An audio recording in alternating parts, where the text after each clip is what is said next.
How's it going, everybody? I am a Donut. This is, of course, a Black Lives Matter, all cops are bastards, and trans rights supporting channel. If you're not supporting that shit, get the fuck off this channel. I am here with my fiance, Thermite Kitty. That's me. There he is. You have read all of Yu-Gi-Oh! Up to what? We haven't done that before. How much of Yu-Gi-Oh! Have you read or seen in the anime or whatever? How much have you kept up with this shit? Okay, so definitely the entire original manga and the entire original anime. Then all of the next one, which was Yu-Gi-Oh! GX. I had seen all of the anime for that. And then there's a kind of a gap in time. I didn't really keep up with 5Ds, which is the next one. And then for Arc 5, I got back into it. In fact, I'm pretty sure I did reactions to the end of Arc 5, on my channel. Was that the one that was in Shonen Jump? Yes. I mean, they're all in Shonen Jump. Was that the one that was coming out when we were reading Shonen Jump? I guess I should say. Yeah, when I started doing my reactions, it was running. Right. Yeah, I remember you talking about Arc 5 quite a bit. And then I've been very, in and out. I've checked out the first few episodes of all of the most recent seasons, but I haven't really, kept up with it. Okay. Yeah, the continuity gets very, very loose, and it's more just this is just an entirely new thing every season, which is, harder to, keep up with. Seems like everything I see about it now is in space, so yeah, I imagine. Yeah, it's so far in the future. Yu-Gi-Oh! Where Yu-Gi-Oh! Is in the future, right now, feels like what everybody predicted JoJo was going to be in, its future parts. I was like, they gotta get to space by now. Yeah. But yeah, so, that's how much you have seen. We are covering the Monster World arc in this video. If you want to see my reactions, you can get those in the description, in the comment below. You get them on my Patreon. Any tier gets you access to them. I have to do them on the Patreon because I've had, anytime I've ever put a series owned by Shueisha on the YouTube channel, it has gotten my YouTube channel taken down, shut down. So, can't do that. It's got to be on the Patreon. Please go to the Patreon. Any tier gets you access to them. Go check those out. They come out every Friday. And yeah, I try and do multiple chapters. Not one chapter every fucking Friday. We do multiple chapters in a batch and all that shit. Anyway. Yeah. Let's get into this. We start not with Monster World, but we're going to start quite a bit. We're starting essentially, this arc officially starts directly after Death Tea, which is a lot of other stuff, but... Yeah, the official segments of this original run of Yu-Gi-Oh! Is, it is 3 sets, but the only one that is really, a cohesive, this is all one thing, is really Death Tea. The school arc also involves, entire mini arc and then a bunch of stuff around it. It's very much just this is just a manga we're doing. And this segment also kind of goes back into, yeah, there is a thing we're going to do near the end, but a lot of this is just sort of, we're doing Yu-Gi-Oh! Again. We're just doing the manga. Yeah. Yeah, I don't know if he was planning to, wrap up this with Millennium Enemy or not. How soon he thought that. But I do like that we did the, we're doing a bunch of school time games. And we have... Also, I'm very surprised the Man from Egypt is not a... that's just a part of school. But that's, as well, a, long arc. So I can't believe that's not its own official arc. But... Either way, I can see also why, because then there's school stuff before it, school stuff after it. It gets kind of what do we call this in-between stuff? But...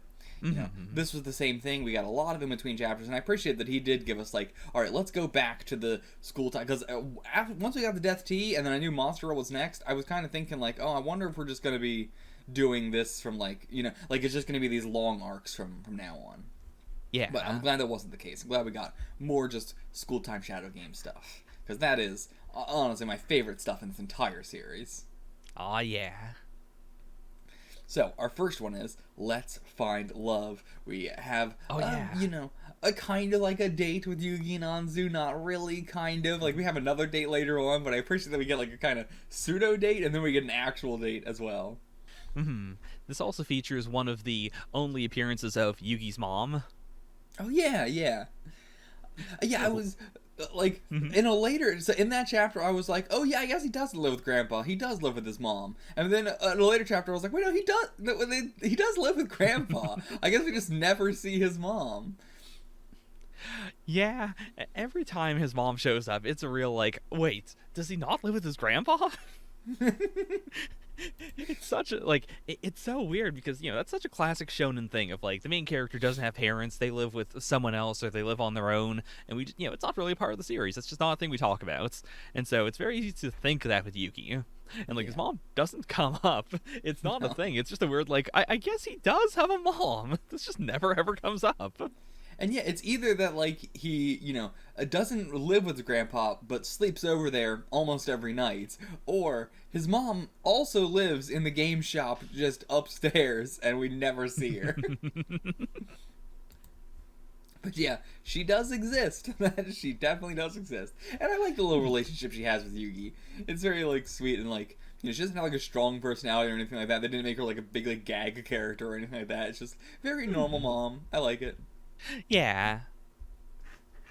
We got the sock concentration game, which is so funny to me because it's so like it's so kidifying just getting flashcards and doing this.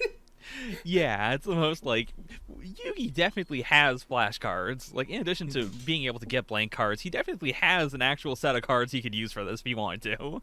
Yeah, but instead, no, he has to get a bunch of socks that are all 100% identical, and he also has to draw all over them. But I love that he does the like this thing you see in gambling series all the time, which we haven't really gotten Yu-Gi-Oh at all. But I'm glad we did get it just in that one chapter of him like testing his luck.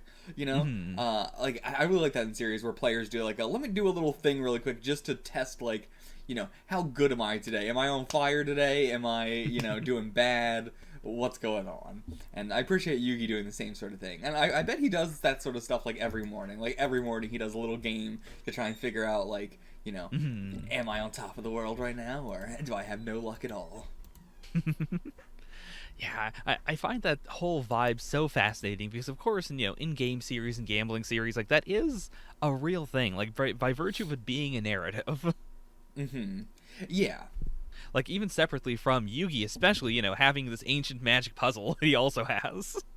Like, there are multiple reasons why he would be like, yeah, you know what? This doesn't seem that wild. I do want to try and, like, test my sixth sense, my ability to, guess. Mm-hmm. And yeah, I do like that I like, gambling series. It was something that took me a long time to get used to, but now I am very much into it when characters have their luck or their, like their sixth sense as a sort of like attribute to themselves, where it's like some characters just have generally bad luck, whereas others have generally good luck. And just sort of like acknowledging that really helps, solve a lot of the stuff of like, why do characters like Yugi and Kaiba and all these like very the characters who always do who are always so incredibly lucky, like why are they always so incredibly lucky? And if you just do it like, well, if they are a main character, they've got this insane luck and that's just a part of their character, I think lets you like stomach that more. Yeah, which Yu-Gi-Oh doesn't really do, but still. Then we also got the achievement test bingo game, which I thought was a really cool idea. Like, yeah, that was a very fun one. It's probably a lot more interesting if you go to an actual school and the people at the school, so you can try and game it a little bit. But even then, you can't really game it too much. It's very randomized. And yeah, it was very, very fun. Like, yeah, that was one of the ones that I did myself and found it very, very fun. Yeah, I'm surprised I haven't seen like another series do this just as a goof. Like there's so many series I've seen that have just done the like we're looking like the mangaka writes out like everyone in their scores just to have the main character do their like, oh, I'm number one or I'm somewhere in the middle. But this is such a cool way of like making it fun. Yeah. And like, but to be fair, I don't like if somebody did that would be a blatant Yu-Gi-Oh ripoff. That can't even be a reference. Like, how do you do this as something else other than just doing the same thing? Yeah, you're fair. Yeah, you're right. You're right. So yeah, I don't know about that, but either way, Yugi of course wins it as always. Even for a little achievement test bingo game, Yugi's got to win. Gotta get those burgers. We have the shitty teacher do which I always appreciate. We very rarely get the teachers as the bad guys here. It's usually just like bullies and stuff like that. So it's always fun when we shake it up to another teacher. who took the locket and hid it, and we had to do the whole game with Yugi and Anzu. And I love the dark Yugi is a match for Anzu, but light Yugi is not. Like, the fact that the game can recognize that really makes it oh, okay, so that is like, we're going heavy on this. That is legit.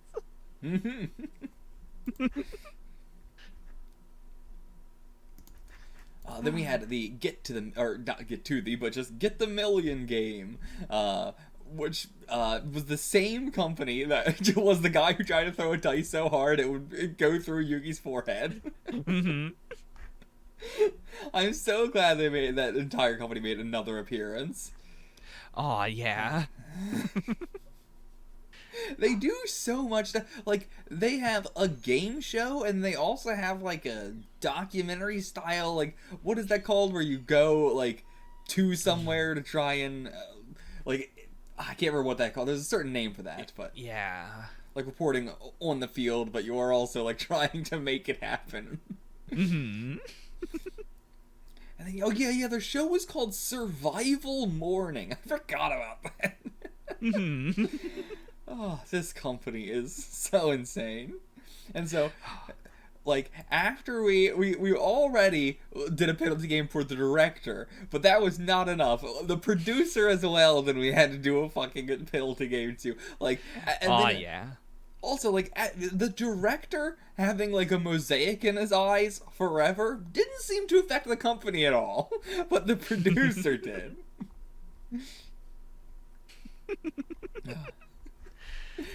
Anyway, yeah, I really like this chapter, by the way, just because, like, we had a Jinochi gamble before, but I really like this one for, like, we know more about his home life now. We know that he's in a shitty place. We know that, he's got debtors after him and he needs money. And, it creates stakes in a way where you're like, oh, I really hope he does this. Especially since, like, this is not a situation where he's doing it and then, Yugi or Dark Yugi walks on stage and is like, I'll, take over this. Yeah. Like, I'll play in your stead. Like, he does help, but it's in a behind the scenes way. And there's a bunch of stuff that he has to do just by himself. And there's nothing he does that makes Junichi win. He only does stuff to prevent Junichi from being cheated out of winning. So, like, it is all Junichi, doing it. Like, he's the one who won fully here. Yeah. And so, yeah, I do really like it for that, aspect as well. I think this could have been a two-parter, honestly. I think they could have stretched this out to be a two-parter. But, I'm not going to complain with it being paced very well. But I was surprised it was a one-chapter thing, because, like, yeah, there was, like, we got multiple sort of games within it as well, and whenever we get that, I'm like, oh, I'm surprised he's doing this all in one chapter, not as a multi-chapter thing. He's, like, blowing so many ideas.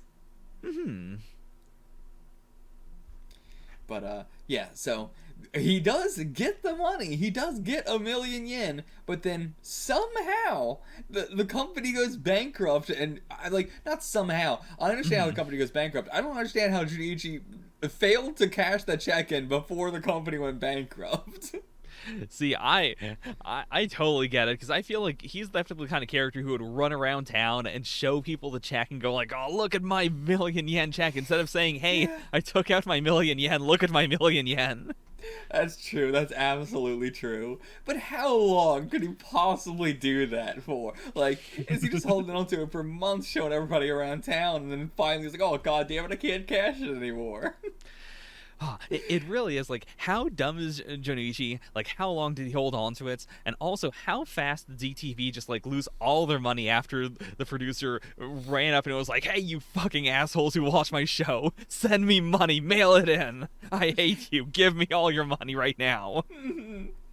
Like, how could they possibly lose that much money? Especially when, like, this is not like we're a tiny little production company that's doing a game show. This is, again, they have a morning show, they have a documentary, they do a game show. Clearly they are a huge, like, production company. Yeah. So, I'm gonna say this is Junichi's fault. I do not feel bad about him losing this money. This is his fault. You had ample time, my dude. He couldn't win the final gamble of cashing the check. The easiest thing to do. But yeah, I really appreciated that. Again, like, yeah, getting to know more about Junichi's past, getting to, like, see him do a gamble, it was very, very fun. And again, I like the very, like, I like the penalty games that have a comma in them. Does that make sense? I always find them fun. Like, they're so much more wacky when it is, like, it's so, like, to even describe what this penalty game is, I need a comma because it's so much. Okay, I see what you mean there. Like, there's so much going on here. I need a full sentence to describe to you what is happening here. This is mind on air. I know that means nothing to you, so let me explain. Mind on air means true nature exposed. It's like having, like, both translations. It's like he knows that, like, to be fair, mind on air is fine. I don't know why he needed the second one, but he, like, second guesses himself, like, are they gonna know what mind on air means? Yeah, I like Mind on Air by itself. It's very poetic. But yeah, also the gamble Yugi did might be the most ridiculous gamble in this entire series. I'm not sure if there's any character that is more stupid in this entire series than the producer and the guy who was supposed to hit the button. I mean, the fact that they do this every game show, every single game show they press this button to make sure that it doesn't win. And yet, they still, every time, can't remember what fucking button it is. To the point where, again, the only reason this game show is even running, nobody would watch this game show if people lost every single time. And so the only reason why some people are winning is because they're so stupid they keep hitting the wrong fucking button and letting them win. And so they had to make it red. And they both look at the button and are so proud of themselves for making the button red so they can tell where it is, and they go, that button right there, the one we made in red, that one, the one you have your finger over, that's the one we made in red, so that way we'll know which one it is. I'm looking at it right now, that's the one. We're not gonna mess this up this time. And then Dark Yugi throws some fucking red paint over it, and they go, oh fuck, I don't remember which button it was. Truly the stupidest people in this entire series. I mean, this feels like a corollary to, like, it's not cheating if you don't get caught. If you set up your cheating in a way where you can do it, even after the protagonist gives you the slightest inconvenience, then it's still okay. There's still some respect. You can still do it. But this man gave so little of a damn over the one thing that makes him always win. How are you this money hungry but also this bad at pressing one button? That's all you have to do is press one button. What do the other buttons even do? Why are there other buttons? Why was this set up like this? Because, yeah, it isn't even a, like, each button, stops it on a particular space. It's just, this is the button that makes it so he can't win. And then all the others do something else. Specifically, this is a button that stops it. That's all it does, and they're just supposed to stop it when it's on the wrong thing. But, like, what did all the other buttons do then? Why did you make this? Oh my god. I mean, also, if I saw somebody spin a roulette wheel and it just, like, it didn't stop when it slowed down, but it just stopped, I would be like, well, that's clearly cheating. I mean, I'm looking over the page again, and the way he explains is, like, when Junichi says stop, like, they press the button, and it doesn't seem like it'll stop it. It's just that this is like, when he says stop, you press the button that makes it so he can't win. I guess that's true, right, yeah. I forgot that Junichi, I forgot that, yeah, it wasn't that Junichi spins it and it goes till it slows down, but it is until he says stop. Just such a weird roulette wheel. Like, it's not about you. I guess he doesn't even, like, grab it to pull it, did he? Or did they just spin it via mechanics? There are two ladies there, so I think they spun it. But still, there'll be a momentum thing. Like, I want to keep going till he says stop. I don't know. But I do appreciate also that, like, the penalty game we did to the guy was mind on air, making him, like, say everything that was on his mind on the air. And then also put dollar signs in his eyes permanently. That's not part of it, but that also did happen. The eyes are the window to the soul. That's all. That's the only thing in his soul. It's just yen. Yeah, I guess so. So, anything else you have to say about the Million game? No. The electric helmet thing, I really wanted to see a more extended sequence of. Yeah. Like, I totally agree with you in that, like, this could have definitely been expanded a lot more, and we could have had, like, extra rigging stuff in here in order to, like, you know, make it more tense or make it more exciting. Like, it didn't need that, but I could definitely see how they could fill it out a whole bunch. Yeah. But I can also understand why, you know, they're like, let's just get through this one chapter. Mm-hmm. Maybe we're the only people who would want multiple chapters of this. Maybe. Because, yeah, this is probably one of my favorite chapters, and part of that is just because it's so concise and there's so much packed into it. It feels like it feels so substantial. You know, yeah, I don't know if I would call it one of my favorite chapters. Like, I'm not even sure if it would get my top 10, to be fair. But Damn. I appreciate that you like it that much. Mm-hmm. But yeah, I do really like it, just I don't think it would be in my top 10. Totally fair. So then we move into Monster Fighter.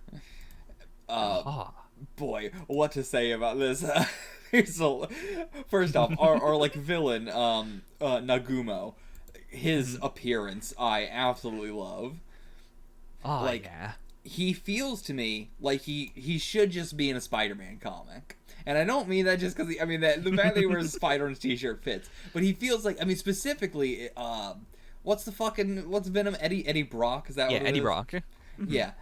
I don't know why it gives me that vibe. Specific is all I fucking know is Eddie Brock from Spider-Man 2. Or, no, Spider-Man 3. But yeah, that's kind of what he reminds me of in a way. Mm-hmm. Does that feel crazy, or do you? I feel like sure I don't know if I'm going.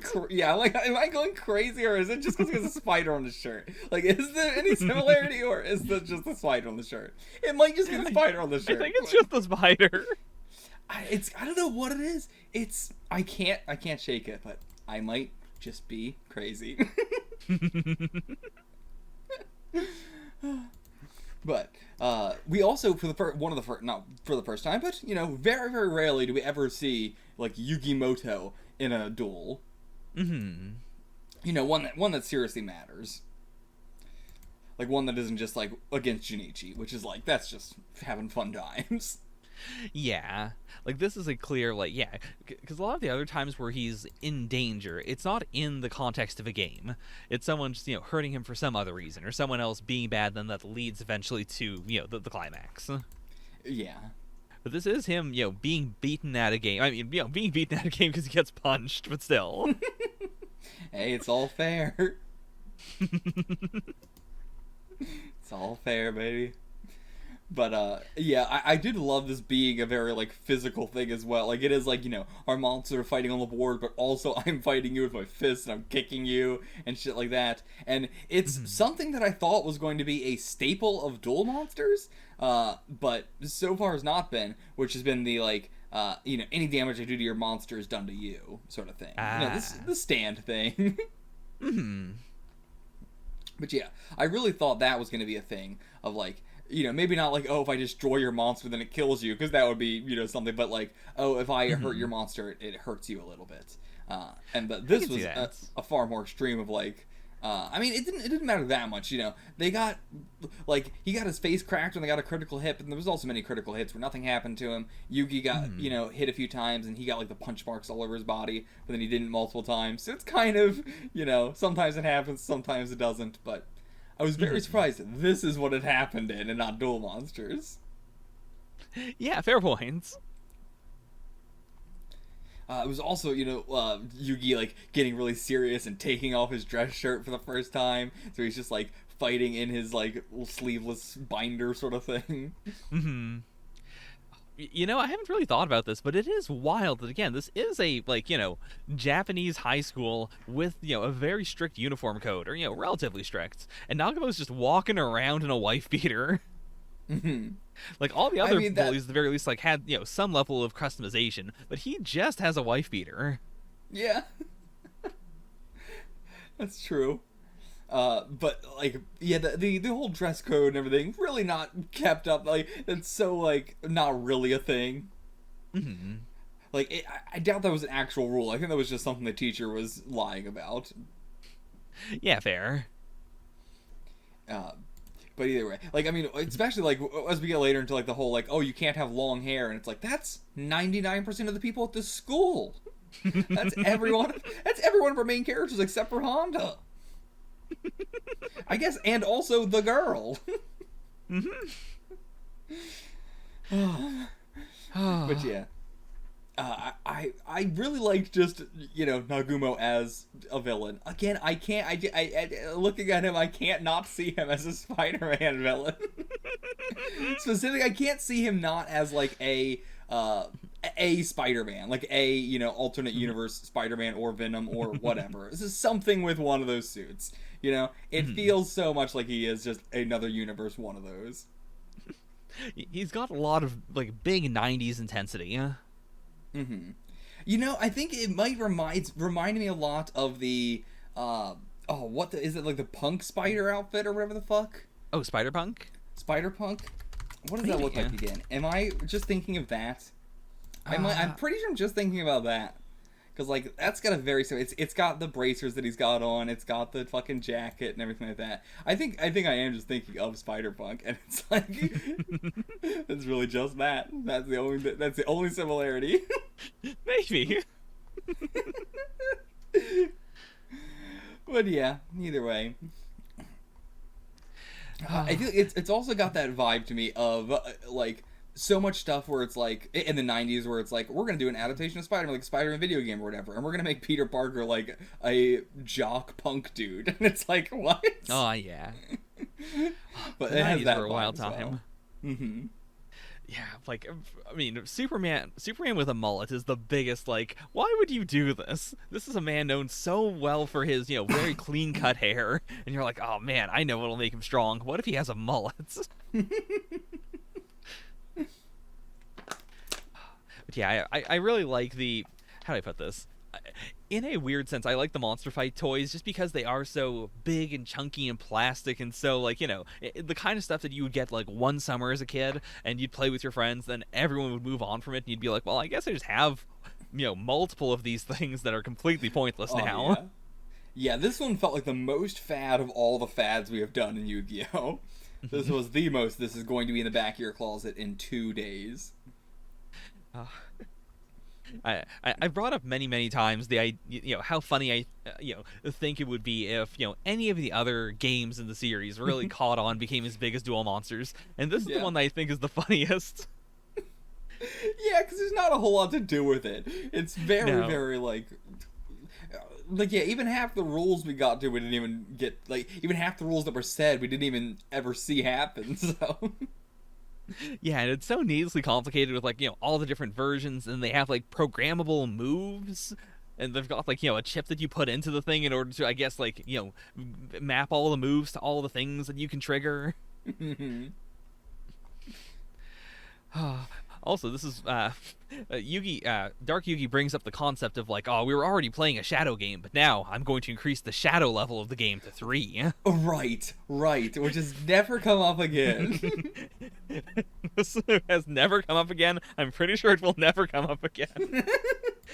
The shadow game can't just increase levels? And there's no explanation of what that even meant, really. Like, I mean, I guess it meant that, like, the creatures were, like, coming to life now from that, but, like, he's done that before. Yeah, it's weirder that he started off at a lower shadow level and then was like, okay, now I'm gonna increase it to level 3. Also, apparently in the Japanese, he just says, I'm raising the darkness to level 3. So, maybe it wasn't supposed to be a shadow game thing. I mean, it's still something that was never come up again. Mm-hmm. There's still levels to it.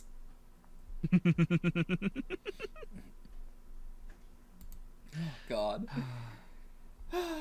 So, yeah, that was that. That was Monster Fight. What else is there to say about it?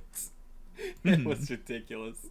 But yeah, I very much so liked the whole, I mean, I just liked Nagumo as a villain. He was very fun and wild. Yeah.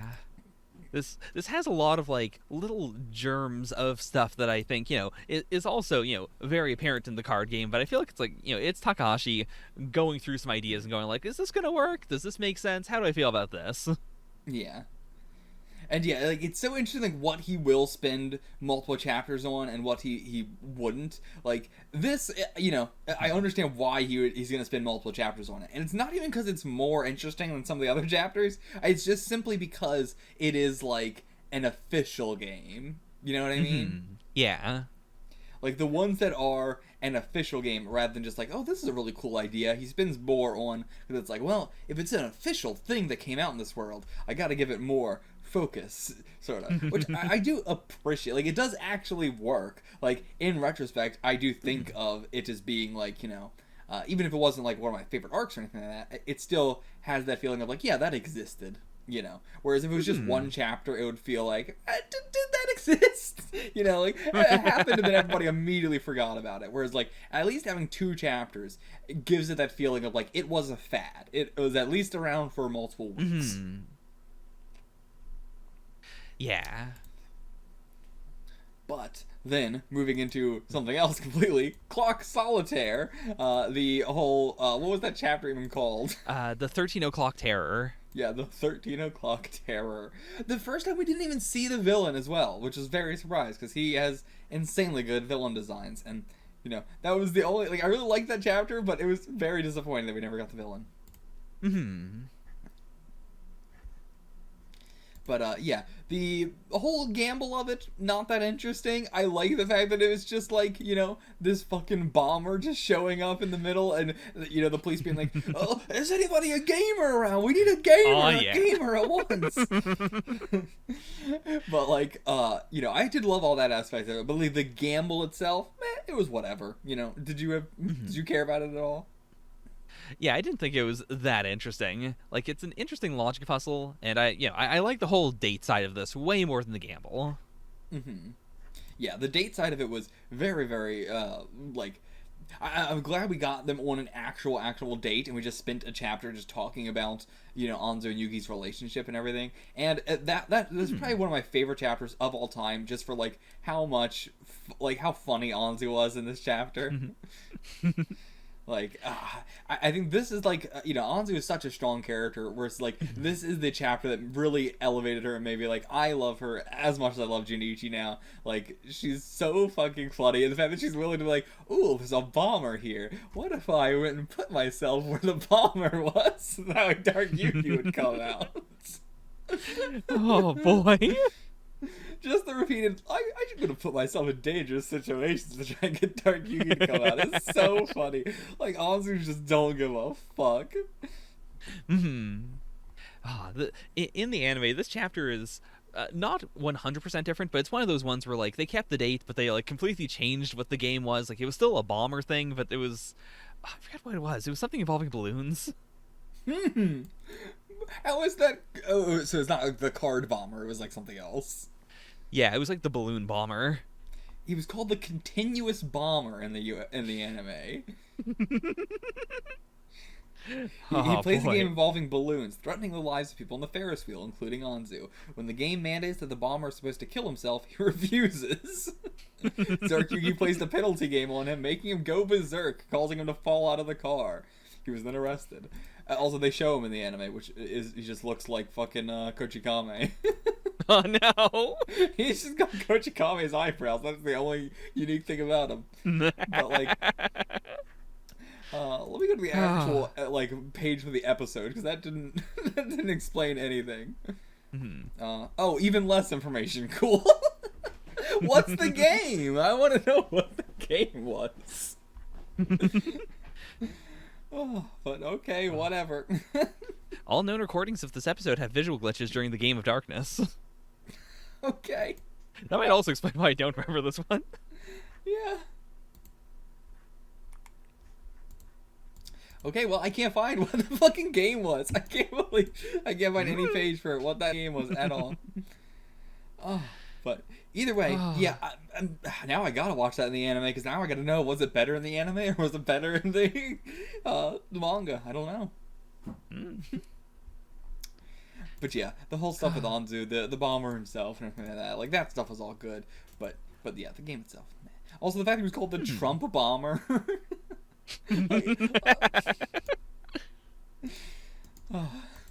Oh yeah. Got so many different names. I don't know, was his official name the playing card bomber or was it the Trump bomber or just both? I don't know. Oh, I don't know. Either way, what else is there to say about that arc? Not much. Now, the cops tell everyone when they're evacuating the park, like, by the way, you can jump over the little fences. Thank you. Yeah, and then they immediately like start run. Everybody stop running. Just told them to jump over the fences.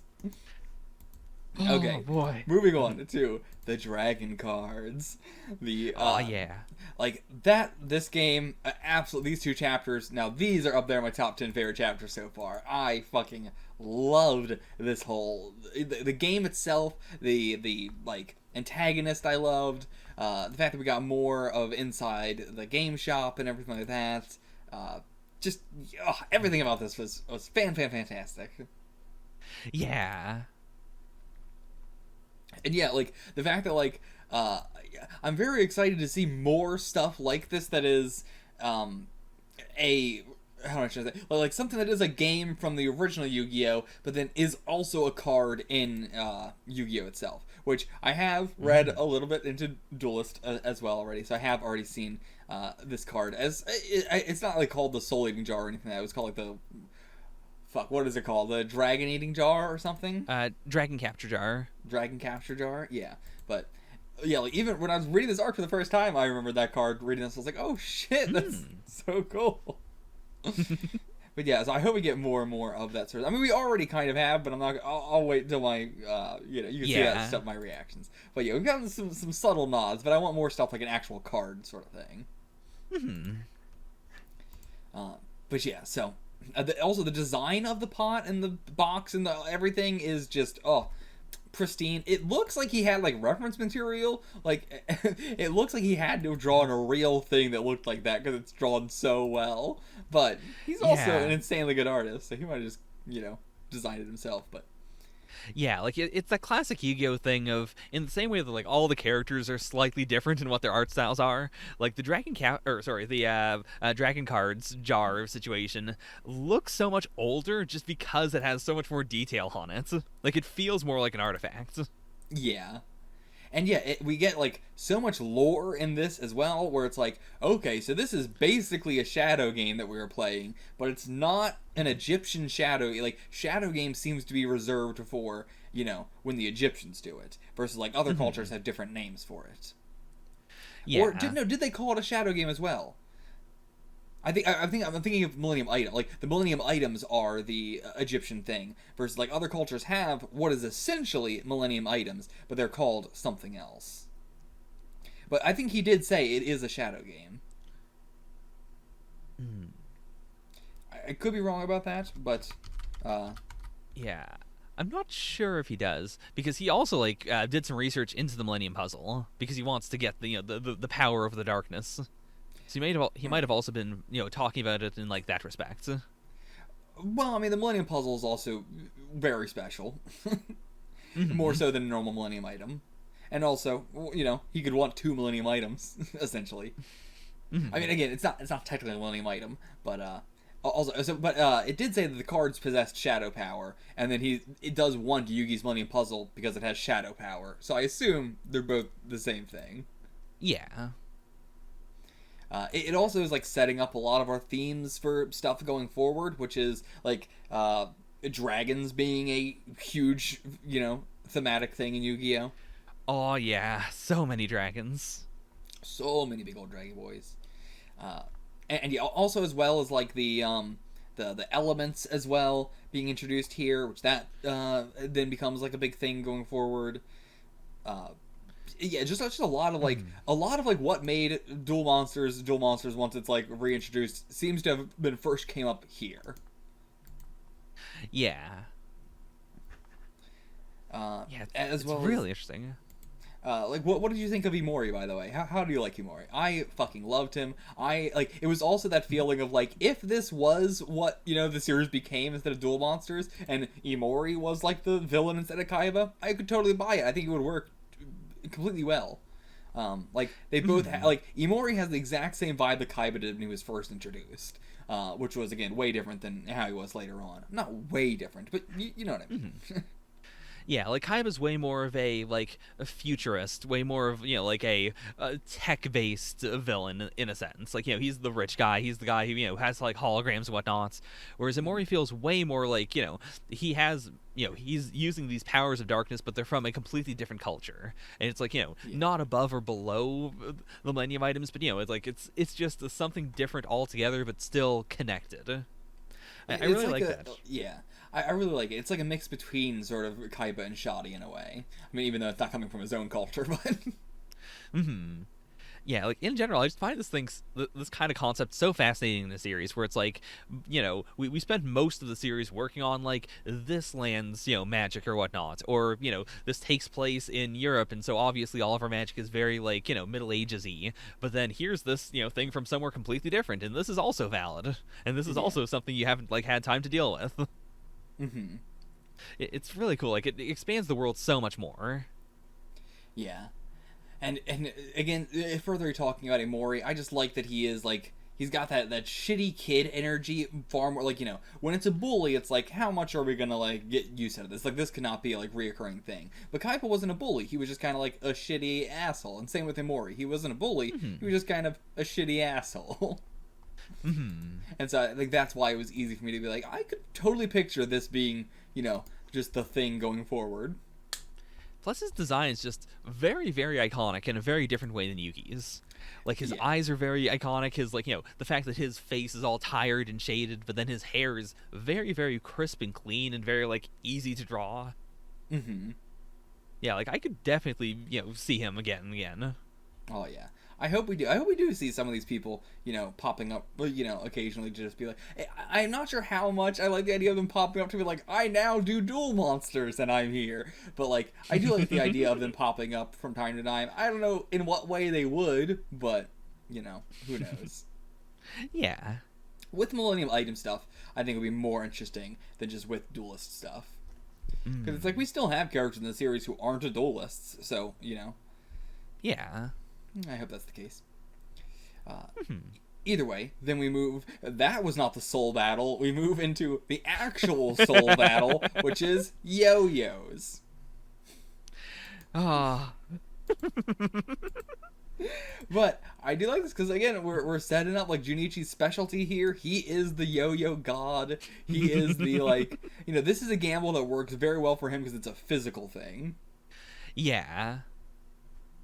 Boy, just off camera, since like the moment you read this chapter to now, we have talked about yo-yo so much. I don't know if I can possibly convey how unbelievably funny I find this arc. It's so perfect. It's amazing. This is like the pinnacle of Yu-Gi-Oh's like fad-based stories. This is probably my favorite 2 chapters out of everything. It's the quintessential Yu-Gi-Oh! It is perfectly everything, and it is about as funny, if not funnier, than my previous favorite chapter, which was chapter 2, the one with the fucking ZTV guy with the dice. But yeah, this just has so much insanity in it. Just the idea of a gang that goes around swinging yo-yos in front of people's faces in order to mug them is hands down the greatest idea that anybody has ever had in history. There is no writer has ever done anything better than that scene. Oh I can definitely understand the contingent of people who don't understand that Yu-Gi-Oh is supposed to be insane, but like, there's no way that anyone in history has read these chapters and gone like, I don't think this writer really understands how to build credible threats. Like, there's no way you look at the shot of, like, Yugi and Jinochi surrounded by guys, like, swinging yo-yos around. You go, like, oh, yeah, this is meant to be serious. Yeah. Like, that is what makes you, like, I feel bad sometimes about, like, or how do I put it, like, ragging on Yu-Gi-Oh! A lot or whatever, but, like, that isn't really what that is meant to, it's very similar to One Piece as well, where, like, so much in One Piece, Oda's trying to get the reaction out of you of turning you into the straight man. Like, the series itself is the bokeh, and you are the Tsukomi. That's such a perfect way of putting it. And, like, Yu-Gi-Oh! Does that perfectly. So much of reading Yu-Gi-Oh! Is him just doing the most batshit crazy shit, and he knows that I am gonna go like, what do you mean they sling the yo-yos in front of his face to hug him? What do you mean he's gonna die from the yo-yos? But yeah, Yu-Gi-Oh! Is perfect at getting a reaction out of the reader. Mm-hmm. It is designed to make you lose your fucking minds. It nails the energy of, like, we have to play this as straight as possible, otherwise this will not work. Mm-hmm. Like, yeah, even the big cheesy moments where they do, like, the big, oh, I'm doing this for friendship, I'm doing this for whatever, blah, blah, blah. Like, they are supposed to be cheesy as well. Like, it is, the, like, something can be serious and incredibly cheesy at the same time. It is, like, the, he wants the scene to be the, like, yeah, I won because of friendship, or I mean, not like that, but I'm motivated because of friendship. He wants you to feel something in those scenes, but he also understands the only way to make you take it seriously, or to to not roll your eyes, is to make it so ridiculous that you say it's ridiculous, but then you have to come back around like, but it is purpose ridiculous, which makes it a good moment. You know what I mean? Yeah, I totally get what you mean. Like, you come back around to not taking it seriously, but to being like, I do believe that the friendship helped them. Mm-hmm. Yeah, it's a bit of a hill where, like, on one side you have the mounting, like, I can't believe that they did it like this. I can't believe this was so cheesy. Or, like, how dare you do the big, like, oh, you didn't respect your monster, and so your monster turned on you. And, like, it makes total sense for that to be bullshit sometimes. But there's a point where it's, like, where you have to accept, like, this is just gonna keep on happening. Yeah. And, like, I don't know how to place it. It's such a fascinating writing style that I can't exactly play. Like, again, One Piece is the closest. I felt like this a lot in One Piece, but it's not as constant as it is in Yu-Gi-Oh!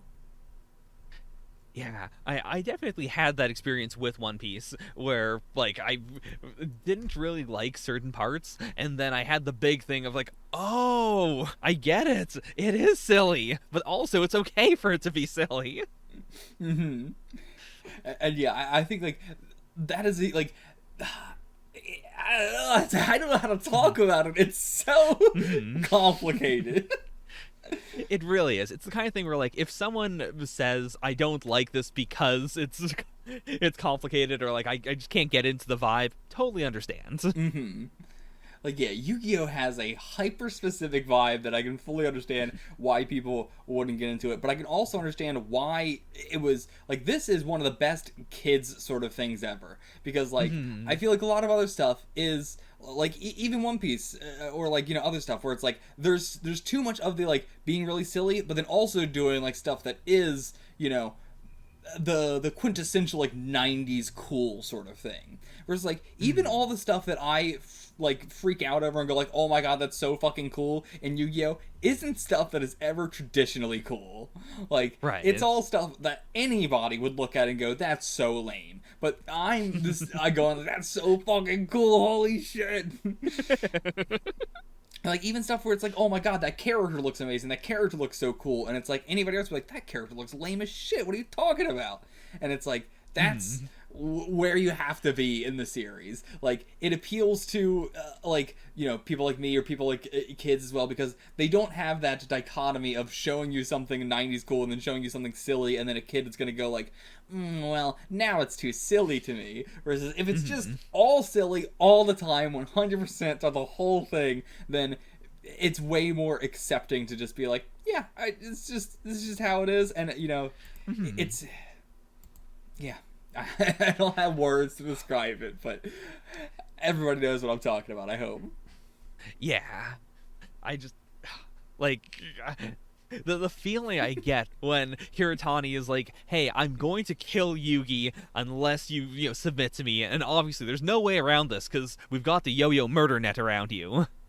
All you can do is, submit yourself to me, be my number 2. And Genouchi's like, no, I will walk into the yo-yo murder net and I will save Yugi. And everyone's like, oh my god, he's being hit with the yo-yos. How can he do this?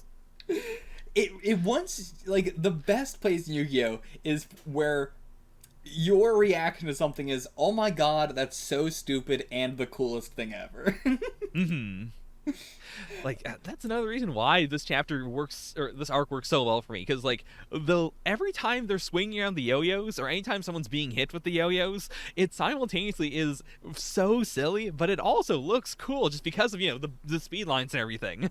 Like, it feels so kinetic. You have to then also, like, put your mind in between the gutters and go like, oh, right, yeah, these are yo-yos. Like, I look at it and I go, there's no universe in which these yo-yos would hurt him very much. Like, they might give him some bruises and stuff, but, they're not gonna break bones like they're saying they are going to. And, like, it's so ridiculous seeing him so worried over it. And then at the same time, like, when he does say, I'm gonna push through it, I go, oh shit, he's gonna push through it. Because, like, it is kind of visceral looking. Even if I say that it's not, it looks that way. Yeah. And, like, there's something to be said about, all the characters taking it seriously. If everyone is saying, these yo-yos are going to kill him, you look at him, you're like, oh my god, he's being hit with the yo-yos, he's gonna die! Yeah, I think that is also a monumental factor in it. Like, every series wants to do it would be exactly as Yu-Gi-Oh! Is, but there'd be one character who's always, like, joking about how stupid this is, or how, like, how is everybody so, wrapped up in this, or whatever. Like, I mean, even One Piece has a constant that, But, like, Yu-Gi-Oh! Works so well because every single character in the universe treats it as like, the president of the United States would be like, yeah, I heard about those people in Japan who were killing people with yo-yos, and that's terrible. Like, everybody in the universe knows. Everybody treats it seriously. Yeah. And yeah, that is what elevates. I mean, that is what keeps it intact of not letting you lose that, like, it can be silly and it can be extremely ridiculous. It's the fact that everybody takes it so seriously. Yu-Gi-Oh! Can never be adapted into the MCU. Yes, yeah, you're right. Also, thinking about it, JoJo is that way as well, but in a very, very, very different way, in which, like, everything in JoJo is very huge stakes, very, very bad, but also everybody freaks out about shit way louder and more insanely than they should.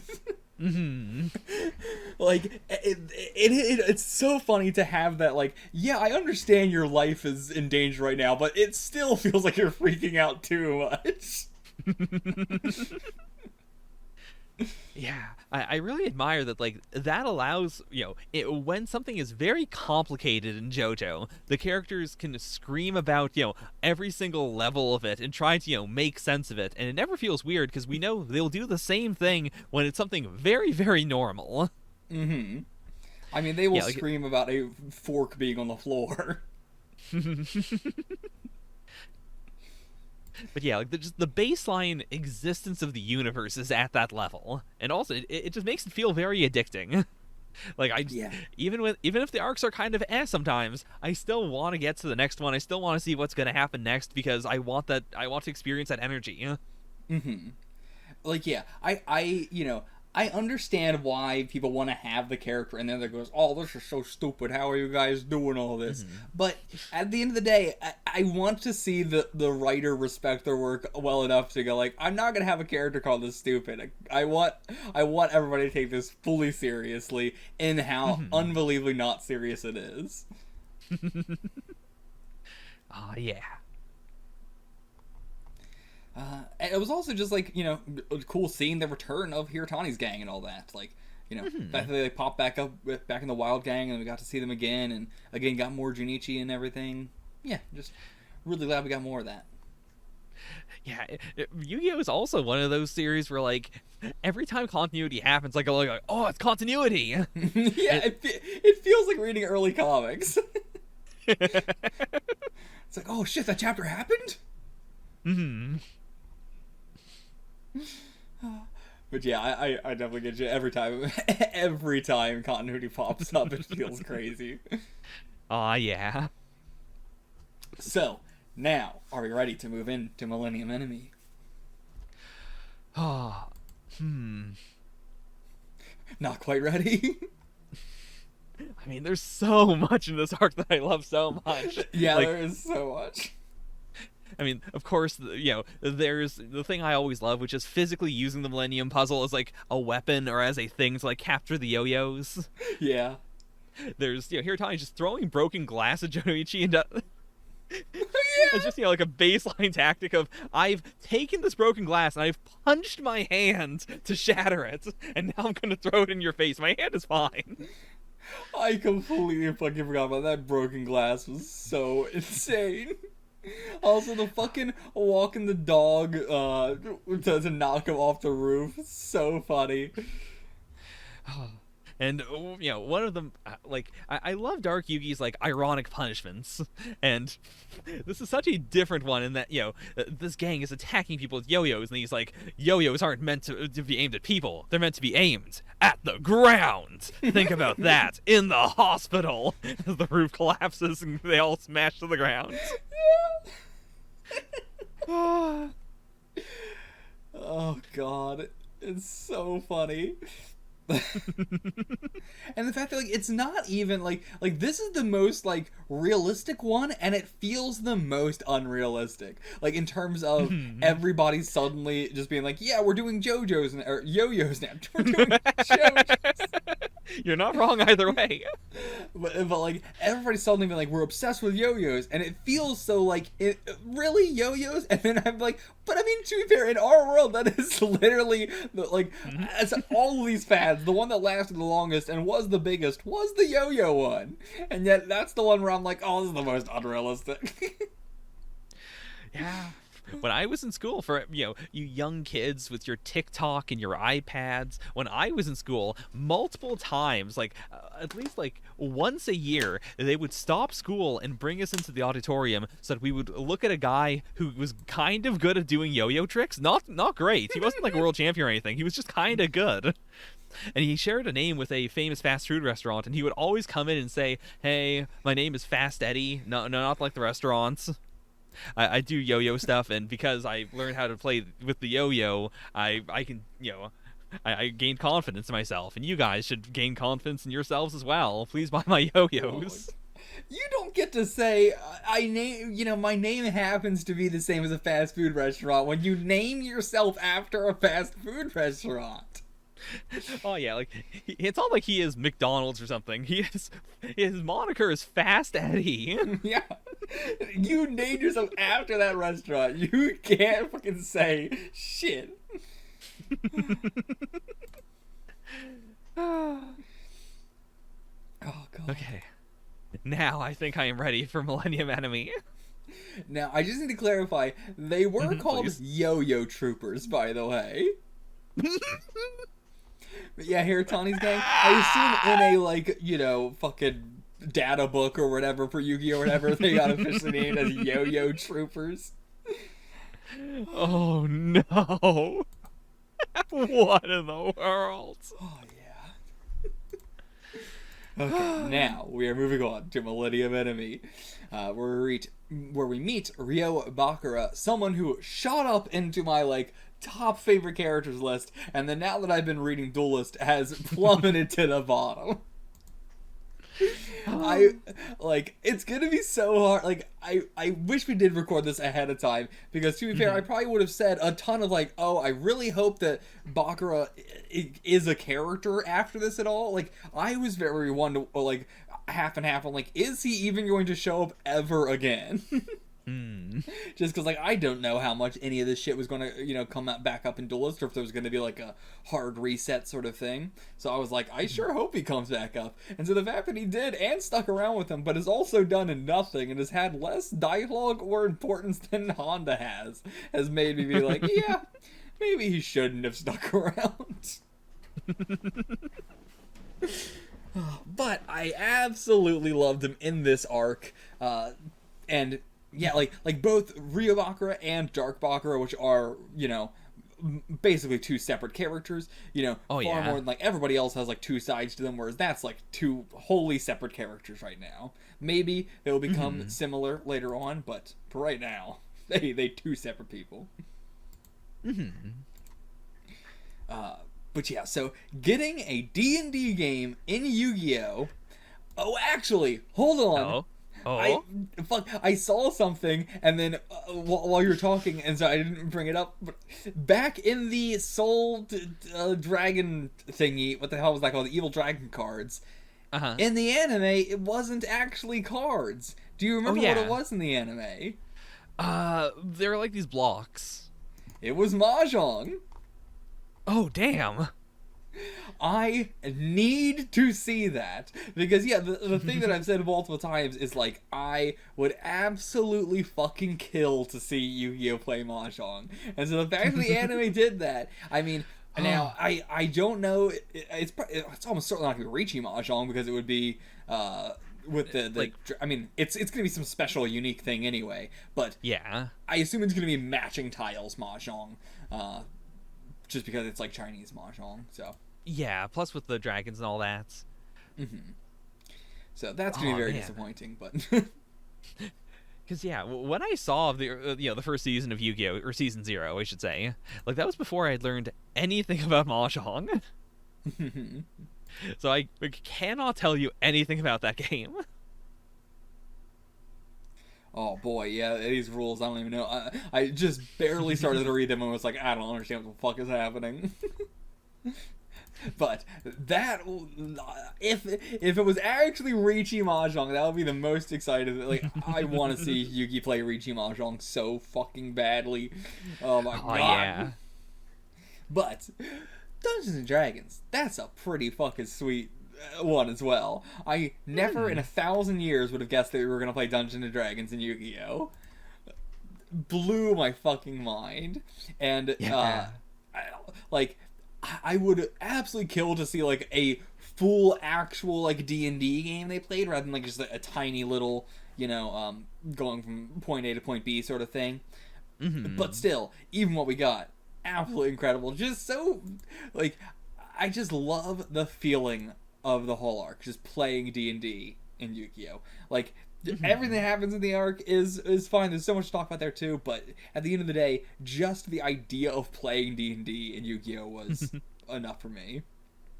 Yeah, and it's something that really plays into Takahashi Sensei's strengths. Like you've seen a tiny bit of Duelist, so like Duel Monsters is also kind of just on the spot role play sometimes. Oh yeah, Duel Monsters might as well just be Dungeons and Dragons. I've said that many times already. In Duelist, my reactions. But yeah, this arc unites his ability to draw little miniatures and draw entire sets and whatnot in really cute ways that still make it clear that they're toys. But then also he wants to do realistic stuff. Also he wants games that hard game rules, but also he wants to flaunt the rules and just make up shit on in the moments. Yeah, and all that plays so well into this arc. Yeah, and it's that I feel like Takahashi likes D&D, but in the back of his head while he's playing it is constantly thinking of it as him versus the DM. And so he finally got to live that out in its fullest extent. Yeah, in the volumes, one of the pre-volume things was him just going oh man, I haven't played D&D in so long, I want to play some D&D, and it wasn't for this volume, it was for one of the previous volumes. Like, it was specifically like, ever since I started my serialization, I haven't been able to play D&D because I don't have time. I really want to get the group together. So he just drew it instead. I mean, it's better than trapping them in dolls.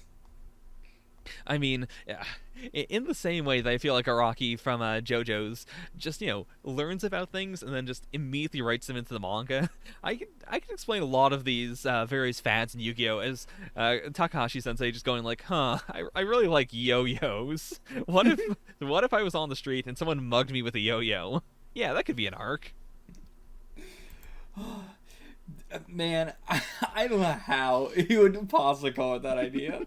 Like, just suddenly out of nowhere. He's got a hell of an imagination on him. Mm-hmm. Now, I don't understand why the entire time we were playing with 2 D10s instead of just a D100. Like, what is the point? It's so weird to me because it is a manga. Like, I could understand it if this was real life and you only have 2 D10s, but if you're drawing or if that's the way Takahashi played, but yeah, like, to be fair, anytime I've ever done a D100 roll for, like, Wild Magic or something, I've definitely used 2 D10s. Yeah, and sure, whatever. But why do it for a manga? Like, this is assumingly most people reading this have never played D&D. So why? What's the point? Like, sure, if most people use 2 D10s, whatever. But surely you would want it to be the most successful. You would want people to be able to look at the dice and immediately be able to tell what the roll was. But no, he refuses. He has to make them both D10s, so that way you have to do the fucking, like, okay, which one is the red one? Because it's not even red in the version that I'm reading. I don't know why he made one of them red, because it's a black and white manga. I hadn't thought about that until right now. You know what? You're right. Like, in the anime, sure, this is probably not that big of a deal. But in the manga, the fact that I have to constantly go, which of these is the fucking... Okay, it's that, so it's... Okay, this is the number. Like, 99% of the time, I'm just waiting for them to fucking tell me what the number was, because I'm not gonna do goddamn math. I don't know why Takahashi wants me to do so much math in a series. I mean, it's not math, it's just me having to go which one's the tens place. But it's not even it's not reading numbers, you gotta go which one's the 10 spot. Like, I'm not saying it's complicated, I'm just saying why add the extra step when you can so easily just have this is the tens place die because it's the tens place die, and then here's the D10. Fair. Like, why?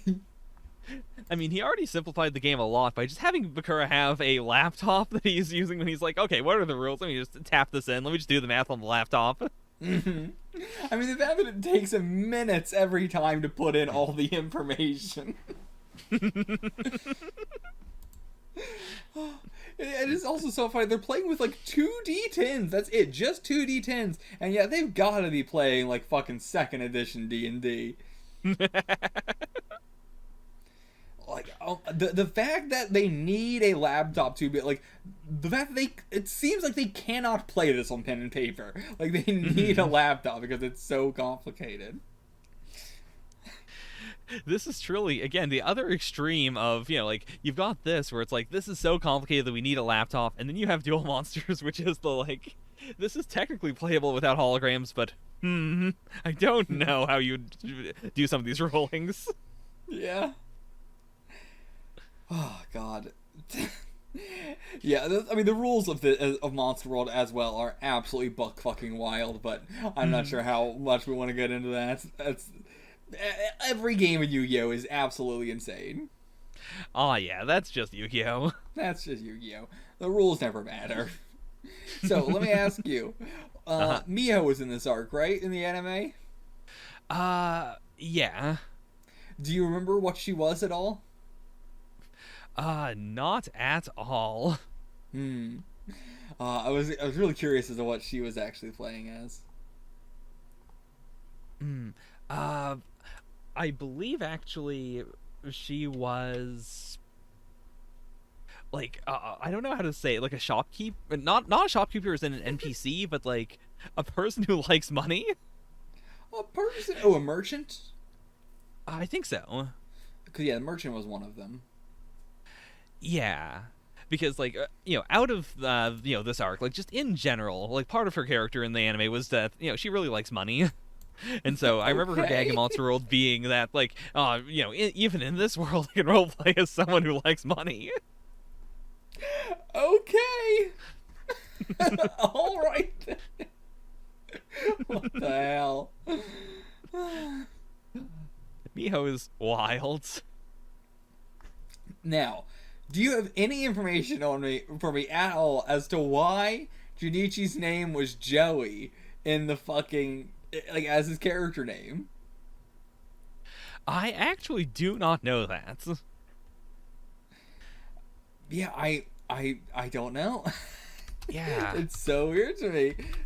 I'm trying to look up if, like, the Japanese translation of what it was in the roles is Joey. Yeah.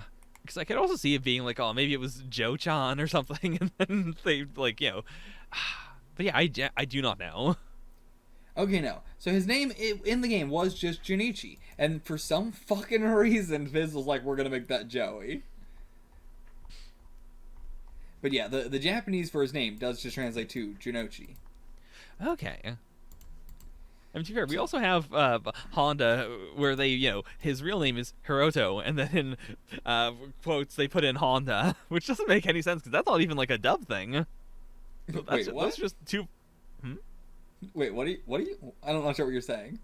Okay, like, so on the same, like, panel where we have, like, Anzu is the magician, or Yugi is the beast tamer, and, Joey, Jinochi, warrior, we have Hiroto, Honda, magic gunman. Right, but Hiroto is his name, right? I mean, I didn't understand what that was at the time. Like, I kept being like, who the fuck is Hiroto? But afterwards you had to tell me that was his name. Yeah. Right. What are you saying? That I don't understand that one as well, because no one else gets a first. We know all of their first names and last names. This is not a, like, This is also strange. I wasn't sure what you were saying there, but yes, I do agree. It's weird that he went with his first name for that. Mm-hmm. Also, what do you think Bakura did with the teacher? Like, they played a game, and then the teacher lost, and then he was put inside a doll. What do you think they did? Did they play did they play Monster World together? In school? In the hallway? I mean, it would be that. I mean, how do I put this? It would be weird in the sense that anytime, like, Yugi challenges someone to a game, they go like, what? Why would I play a game with you? But then they do it anyways. Yeah. So I feel like he might have just been like, yeah, let's play some 1v1 Dungeons and Dragons.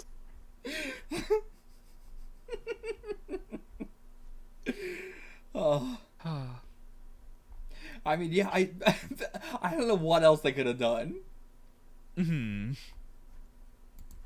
But I was just thinking, like, yeah. Also, the fact, like, he just keeps sealing all his friends inside this game, and it's like, but then you don't have anybody to play with, so. Hmm. Yeah, the spirits, Dark Bakura is really interesting in his morality. Like, I really like his statement of, I am, like, I'm doing this for you. I've been granting your wishes. You are my, I think he said specifically, like, you are my landlord. And so I pay your rent by granting your wishes, but it's not stuff that Bakura's not doing the classic, like, saying out loud, oh, I sure wish that bully would die, or I sure wish I could get a girlfriend. He's not asking for any of this stuff. The spirit is just doing this. Mm-hmm. I don't understand. At one point the spirit is like, so you do want to cut your hair, and then that never came up again. Oh yeah, I didn't get that one either. No idea what that was about. It's so weird. That was so pointless. But yeah, I do love the look of the Millennium Ring, like, in his chest as well. Oh yeah. That is an incredible look. Also, the whole table they're playing on is so fucking cool in terms of, like, how it keeps, like, flipping around and, like, opening up and shit like that. Like, it's just so, like, mechanically. Like, he was like, this is my laptop. It shows you how rich I am that I have a laptop. And then I'm like, well, I mean, the fucking table is crazier. Yeah. God, I do love the element of this all being practical. Like this, this is just Bakura sitting down and like making all of these like miniatures and making, or not necessarily making the table, but at least like setting up the table to work like this. Yeah. Like he put so much effort into it. It's a good game. I get why. He's a good darkness master.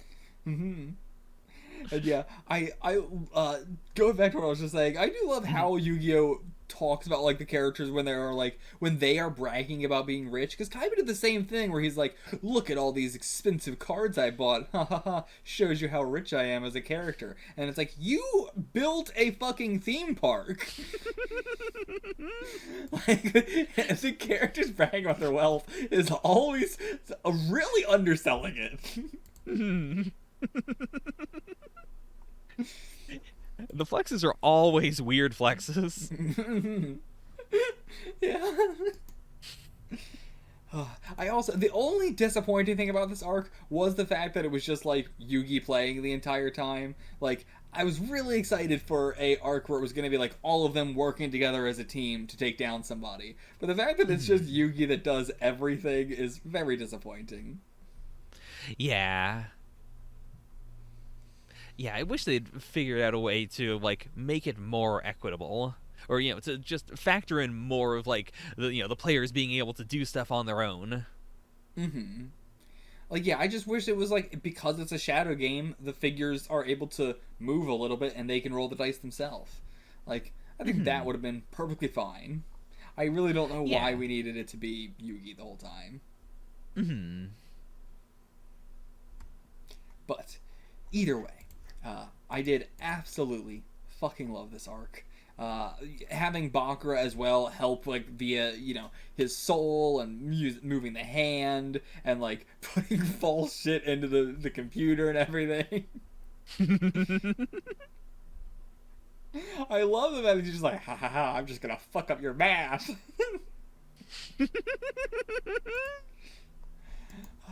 But yeah, I love, like, Bakura, then, like, White Wizard Bakura coming to, like, help them and everything like that. Like, also, just the design of Zork is absolutely amazing. Zork is so cool. He is a coward for getting rid of the vagina on his head, but other than that...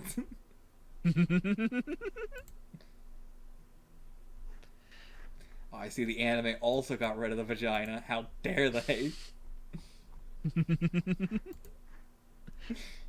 The world isn't ready yet for Zork's big vagina head. They're cowards. But yeah, the fact that a bunch of like level 1s went up against fucking Zork is insane as well. Oh, like, yeah. Just in terms of TNT, like, my god.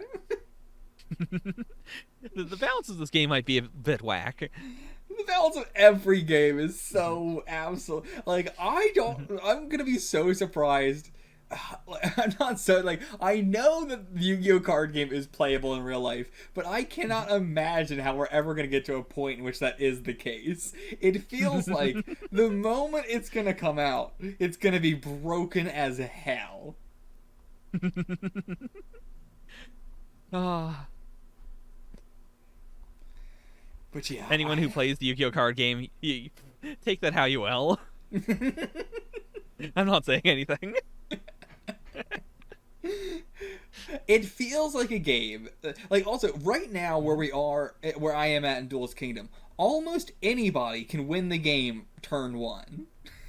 Like, that's insane to me. The game is so broken. Like, you have 2,000 life points. That feels like so much. But then the vast majority of the creatures in the game, you can put out, like, if it's your turn you have in your hand, you just put it out, attack with it, and kill them immediately. And that's just round 1. Well, I will say, in Duelist Kingdom, you can't attack directly. What? What do you mean you can't attack directly? I'm pretty sure you can't attack directly. I'm 99% sure that no one attacks directly in Duelist Kingdom. I guess that is true. They keep threatening to, but nobody has. I guess that's true. I never really thought about it, because they do keep threatening to do it. Like, everything is like, ha ha ha, now you don't have any monsters on the board. Once I attack next, you're dead. But nobody has ever done that. But if they're threatening to do it, I'm going to say it has to be a rule. It's clearly a rule. Even if nobody does it, it's a thing. But either way, we're not talking about duelists. we're talking about Monster World. I mean, I'm kind of done talking about Monster World. I think we've covered it all pretty much. Yeah. I think the most insane thing about that entire arc, by the way, was the brainwashing of the dice. Oh, yeah. That might be the most crazy concept he's ever fucking come up with.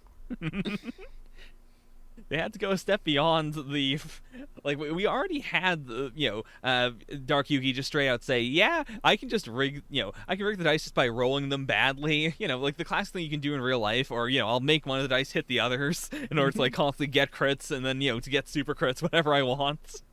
It's so crazy that that's considered cheating, by the way. Like, if your dice hits another dice and changes it, that's cheating. That's just how dice are rolled. Like, the idea of being able to roll 2 dice at once and not have them, like, stop and then hit the other one again and flip over to something else, that's so difficult to do at all. It's way more difficult to not have it do that. Yeah. I mean, the real thing that they should have done is just, if you don't want people cheating with dice, go get, like, a sorry popper or something. Sorry popper? But just get a dice roller! Get a sorry popper, take it apart, take out the sorry dice, put in your own dice, and re-put it back together every time you want to roll. Every time, that's the only way to equitably roll 2d10. I forgot how crazy that sorry popper thing was. That's not anything else that's so original of an idea. I'm gonna give sorry props. That was a cool idea. The reason I thought about that is because I remember reading a crime novel, like when I was very, very young, where they specifically mentioned, like, doing a big gamble and then one of the mooks having to go out and buy a board of sorry in order to get the popper. Because they were like, well, we don't want anyone we know that every single person in this room is an expert at rolling dice and getting exactly what they want, so the only way to do this fairly is to get a sorry popper. Why not just get a dice roller? In this conversation, like, it wasn't until you mentioned the idea of a dice roller that I realized, I guess you can just get a dice roller. I guess you don't specifically have to get a sorry popper. That's so much more complicated. It really would only work in this version of a Monster World where there's only 2 dice. I guess you could get a bunch of custom poppers for every possible permutation of dice. Oh my god. I mean, you would have to have so many for every possible fucking dice roll.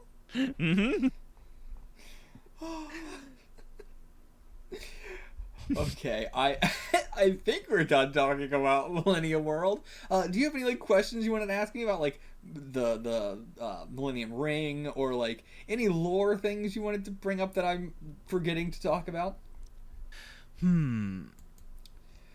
Like, the Millennium Ring and the thief inside it and all that, I really like that it is, like, all the other ones are, sort of like, hey, it's me, and then it's like another side of me that also is connected to, the past. I mean, it's so hard because I don't have much to go off of at all. I just have the Millennium Puzzle to go off of, which is unlike every other Millennium item, it seems. And then the Millennium Scales and the Millennium Key, which are both Shoddy's thing, which is not a whole lot to go off of because he's so unique and being, an Egyptian and all of those people and everything. So it's now we have the Millennium Ring, which again he didn't know anything about, and it's like this thing feels so different from the other ones as well. Are they all just so crazily different? Like, in terms of, I mean, obviously they're all fucking different, but you know what I mean? Like, they all feel unique. They all feel like like what I'm getting the vibe of is like that all the Millennium items can do the same sort of stuff, but they each specialize in one thing. Okay, that makes sense. Like, each of them can, like, mind wash people. Each of them can sort of look into someone's soul. Each of them can sort of like point them in a direction to go somewhere. But like they each specialize in different aspects of various things or whatever. Like, you know, it's hard because like the Millennium Ring is, I don't know what the fuck. The Millennium Key is like specializing in entering into people's soul. You can physically enter into their soul, whereas like we've seen the Millennium Puzzle is way more of like just a glance in sort of thing. Yeah, like the key is pretty clear. And then the scales as well is like a way lesser version of like what the puzzle can do in terms of like judging somebody's soul and everything. So, but yeah, I it's so hard to talk about them because it's so fascinating. It's my favorite thing in Yu-Gi-Oh! I'm very excited to get more of the Millennium stuff, but I like how mysterious it is, where it's like, I have so little information that it's hard to make a theory about anything other than they can all do the same, like, every one of them can do the same set of things, but they each specialize in one thing. It's the only thing that I feel like I have a concrete guess on. Okay, that sounds good. Now, why the Millennium Ring needed to embed itself into Baccarat in order to work, I don't know. Why this is, like, it doesn't seem like it's dark, like, it's called Dark Baccarat, but it doesn't feel like Dark Baccarat. It just feels like a different entire soul. Like, Yugi's is like, there is Yugimoto, and then there is this being that is a combination of Yugimoto and a pharaoh. I assume a pharaoh. Okay. I say a pharaoh because I don't know what else to say. Versus like Shoddy is like, there is Shoddy and then there is Shoddy but more serious. You know, like he doesn't really have like a other side to him. He just has that like everybody in the series has two sides to them sort of thing. But it's not like a supernatural thing.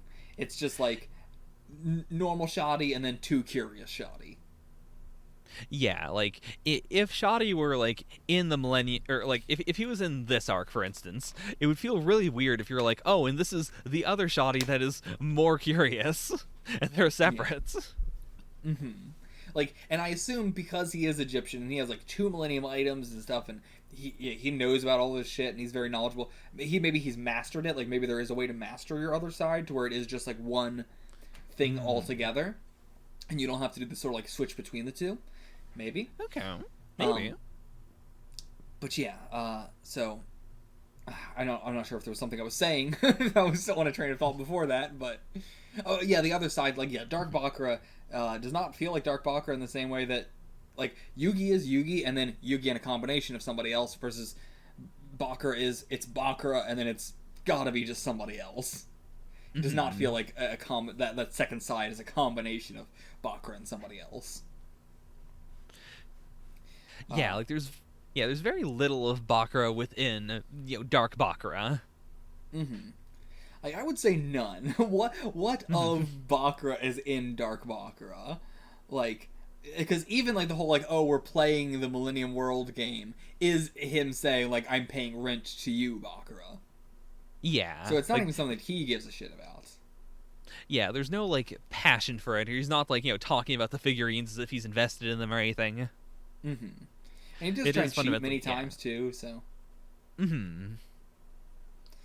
But yeah, so that one's interesting. I'm curious where we're gonna like go with that. Also, the fact that it is like a thief who is trying to steal Millennium items and everything like that, which feels a real like, why is this one of the Millennium items? Unless they like sealed his soul away inside this as punishment. But then, what about the other ones? I don't know.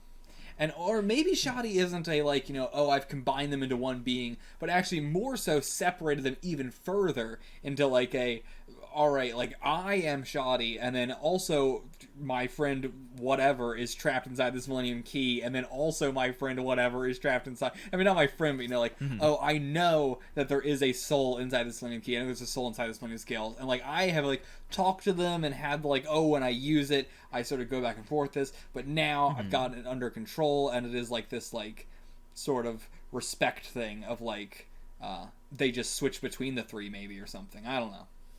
Like we only ever saw shoddy, but then later on he'd be like, oh yeah, sometimes he just lives his life as this soul, or sometimes he just lives his life as this soul, sort of thing. Like a way more hard switch between the two, rather than a like, oh, it's kind of me and kind of this other person. Yeah. It's interesting that like when he goes into when he enters Yugi's soul, and he like he does note that like this is like the first time he has ever seen something quite like it, in the sense of like, there's a hallway, and then there's one room that is like, all nice and full of kid stuff, and the other one is super creepy. That's true, yeah. It's the first time he's ever saw that. That's a good point. Like, that's not for or against anything, because it's possible that like if he's like used the key to go into himself, it just might look different, or if it is like structured differently, then that could be why it's different. But yeah, it could also just be a thing of like, because Shoddy is Egyptian, like because this stuff was made by his own people, it doesn't affect him, whereas like if it's someone else, it is all like a curse takes over them. Because yeah, like we've seen it with Yugi, and we've seen it with Bakura. And we've seen it with Imori with a different kind of thing as well. So, like, maybe that is what it is. Maybe it is like, if you are not of that culture, it takes you over. It, like, you are cursed. Maybe. Because, yeah, like, Ashadi isn't even, like, just, it's not even just that he is Egyptian. It is also that, like, he's part of this very specific, like, group that is doing this sort of thing. Yeah. So, yeah, maybe it's like, oh yeah, Shoddy is the one that I'm the most curious about, because like there's 1,000 things that could be going on with him, whereas like the other ones are like, I know more about them than I know about like Shoddy and his Millennium items. Yeah. But yeah, I guess that's all I have to say about that stuff. Okay. Do you have any like speculation about the other Millennium items? I mean, so I have been introduced to the Millennium Eye already. Did we get a number on how many there was? I don't know if we have yet. Okay. Then, like, I mean, I could just name some fucking nouns. I mean, it's tricky because, like, if I were to choose a group of different things, I would not say, like, you've got, of course, a puzzle that you can also wear around your neck, and you've got a ring that has, like, big spikes that will stab into your body that you also can wear around your neck, and it's giants, and also an eyeball. Yeah, the fact that it's called the Millennium Puzzle is very interesting, because, like, I think the Millennium Pyramid makes way more sense with everything else. Because, like, the pyramid, the key, it's called a ring, but it is far more clearly supposed to be like a sort of, what are those called? I can't remember. You hang them up, and they're like a little decoration sort of thing, and they keep spirits away. Like a dream catcher? Yeah, but Dreamcatcher is more specific to, like, indigenous cultures, right? And I think there's a more general catch-all term for them, but I can't remember what that is. But either way, that's sort of what it is, I think. Maybe I'm wrong about that, but that's what it looks like to me. And then again, we have the scales, and I feel like everything else sort of fits. The eye is the one that's like, it's just an eye, but it's also the eye that's on all of them, and it's the eye is a very Egyptian sort of thing as well. So what else do I think there is here? Maybe the Millennium Shovel? The Millennium Shovel? Maybe... the Millennium... I wouldn't say cup. What's the Millennium, like, goblet? The Millennium... like a chalice? Chalice, that's a much better word. Millennium Chalice. Millennium Throne, maybe. What else is... Yeah, the Millennium Statue. The Millennium Cat. Ah! The Millennium Cat, I might want to double. I might want to... There might be a Millennium Cat. There could be Millennium Cats. What else? The Millennium Staff. That one I feel very, very confident. I think there's going to be a Millennium Staff. Okay. Ooh. What else could there be? And how many of them are there? Again, I think that the cards are a Millennium item in themselves. Okay. I think the cards have to be Millennium items. The dual monster cards are Millennium items. Other than that, I don't think I have another guess. I think that's plenty. That's fine. Yeah.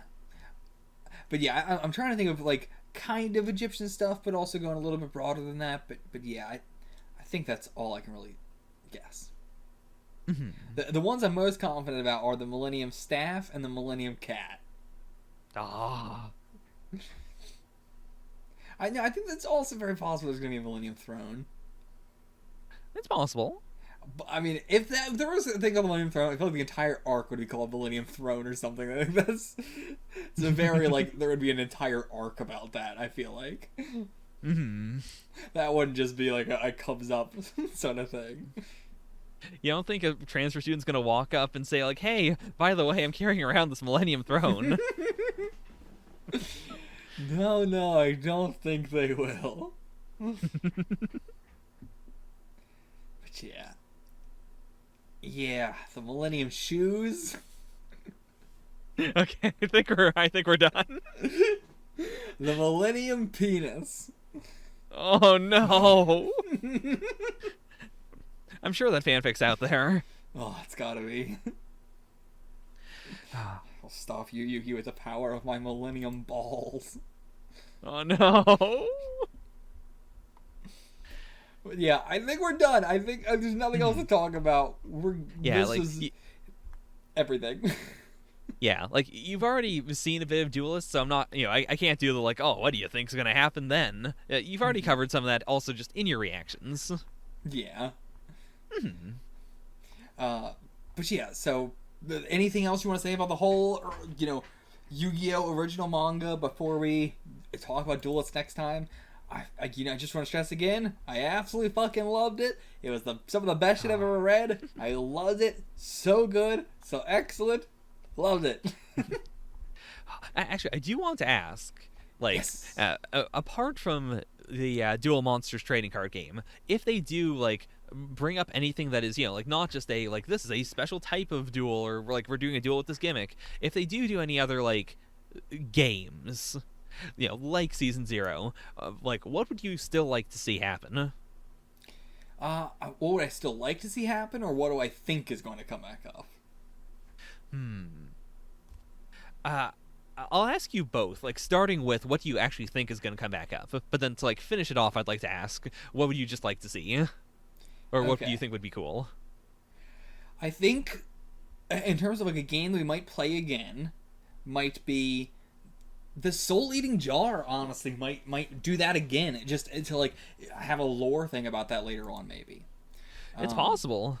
Like, it can only have one soul in it, so you could also do the, like, oh, someone else's soul is in there and now the kid is back, or, like, there's all sorts of stuff you could do there. Yeah.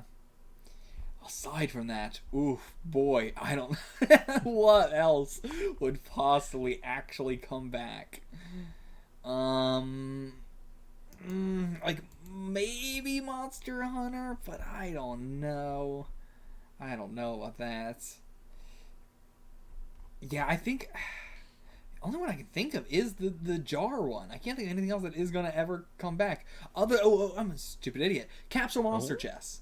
Capsule Monster Chess. It's we're probably gonna do that again at some point. But I feel like, I'm only saying that because one, we've done it multiple times, so maybe we actually will do it again. But I know there's actually a lot of Capsule Monster, like, stuff out there, like video games or whatever. So, like, I can't imagine that's all just from the original Yu-Gi-Oh! So I have to imagine that does happen again at some point. Unless maybe people do just fucking love the first arc of Capsule Monsters and that's it. I mean, how would you make a game out of it already? There's so, like... I mean, you would have to, like, fully redesign the entire game. I mean, it's possible. But yeah, it seems like there is more Capsule Monster games than there is Yu-Gi-Oh! Games, which seems weird, but... I don't know if that's true or not, because I'm trying not to look into this stuff. It's just, like, as I was looking up something, I was like... I don't remember where it came up, but I just remember seeing a bunch of the Capsule Monster games. either way, what do I want to see again? Everything. Every one of these I would love.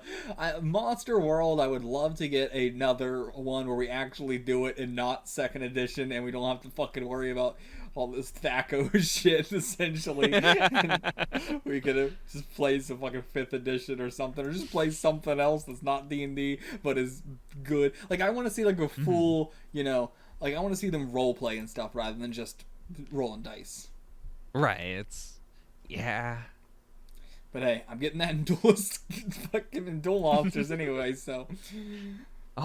Also, just as a bit of, like, lore, because obviously, like, you know, none of the Season 0 stuff was directly adapted into the Duelist anime, but they still, like, touch on stuff. They still do, like, flashbacks to, like, hey, you remember when, you know, Yugi was being bullied, and then we had to save him, and then I threw his puzzle piece into the ocean?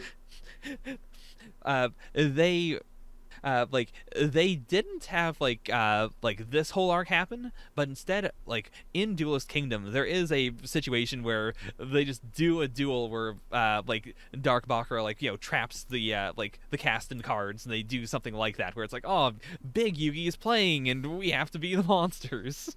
Like, it's kind of an adaptation of this, but it's also, you know, completely and utterly different because the entire game is different, as the anime likes to do. As they do. Again, I always appreciate the amount of effort they have to put into that. Yeah. Now, if there's one other thing that I want to see come back, it is ZTV. Oh. I want them to have the triumphant return of Kaiba paid us out and bought our production company, and now we're back up on our feet. And Yugi, I've got this dice in my hand. Oh no! It's going through that forehead, boy. God, I am so happy that you've enjoyed Yu-Gi-Oh so much. It makes me so happy. Oh, it has been an absolute treasure. Also, while we're on this, just as a slight tangent thing, I for the first time learned that people just call Dark Yugi Yami. Oh yeah. Even though we have Dark Bakura and stuff. It's so in the dub, he specifically tells us, you can call me Yami. You can also call me Yu-Gi-Oh.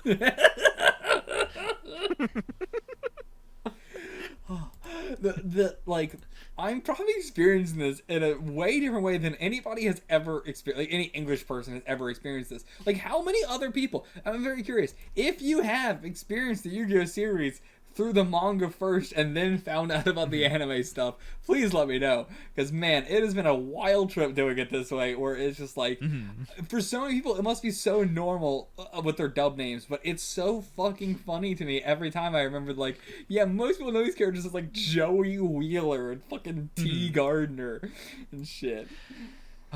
And like the official release of the manga for, you know, all of the original Yu-Gi-Oh is, you know, still somewhat geared towards, like, just assuming that people have already seen the TV show, and so they have weird, like, inconsistencies and whatnot. And yet Duelist Kingdom has not been, you know, Duelist has absolutely not tried to, like, help anybody who has seen the anime only. And so, like, I don't know why the fuck they were doing that for the original manga, but not for the one that people were going to be reading if they had only seen the anime. I mean, I think part of it might genuinely just be that, like, for the original one, they were like, oh, well, we want to make sure that people can understand it. But, like, the way I'm saying this doesn't make any sense. But, like, what I'm thinking about is the Naruto manga. And the fact that Viz really leaned into how Japanese Naruto was, and they started, like, renaming things that were not jutsu, because they were like, kids love it when they say whatever no jutsu, so we're just going to take this other technique and call it a jutsu, or we're going to just, like, leave this thing untranslated, even though there is a translation, because we want it to feel more Japanese, we want it to feel more like they're reading a manga from Japan. And so, like, I don't know this at all, but I'm wondering if it's possible that part of the reason why they were like, well, you know, let's use the original Japanese names was because they were like, we want to maintain this mystique of people going like, oh, but the manga is so much edgier, and, you know, Yami kills people, and they all have different names. Yeah, like, the fact they just call him Yami in the dub is so fucking quintessential 2000s anime. There is so much of simultaneously four kids going, kids don't know Japanese. We want this to be a cartoon. We do not want people to think it's Japanese. And then simultaneously, like, taking cards and stuff that had English names and going, we're going to make these Japanese. And we're going to give these Japanese names, even though that's not what the original is, because we don't want to use the English name. It's so counterproductive. Like, how is their entire thing? We want to make this so indescribable, like, to where anybody watching this would not be able to tell this is an anime. Also, we think it's really cool to just use Japanese names for everything. And just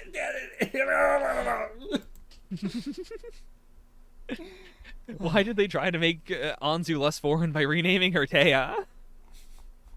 Right, I will never not read it as T. Gardner with a fucking accent over there. Like, I mean, it is. You could write an essay. Why is Yugi Moto not a Japanese enough name to change? Yeah, why is Seto Kaiba not? Was Makuba's name changed? Makuba? No, he's still Makuba. Or Mokuba. God, Mokuba. I never pronounce it right. Yeah, like I do understand why you wouldn't, why you would keep Yugi's name the same, because Yu-Gi-Oh, there's something there. But like Seto Kaiba, it's so weird to be like, yeah, we can call this person Seto Kaiba, but we're going to change Honda's name to Tristan because Honda isn't American enough.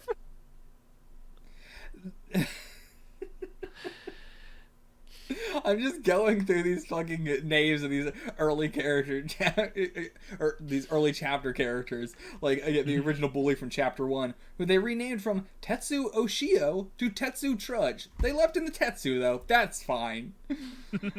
That's fine. Unbelievable. Oh. I feel like if you tried to explain 4Kids to a modern anime fan who did not grow up in that time period, it would feel like a lie. It would just feel like you are lying that someone came up with half of this shit.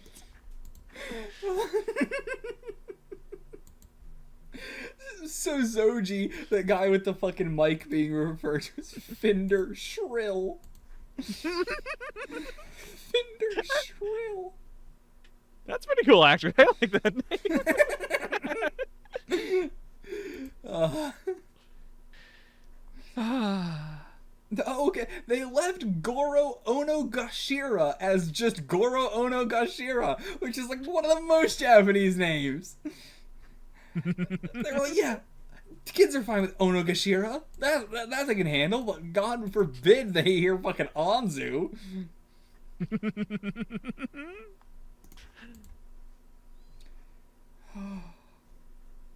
Okay, I think we're done. I'm just looking at the fucking names now because this shit is so funny to me. Alright, goodbye, everybody. Get the fuck out of here. This is really tapered off at the end.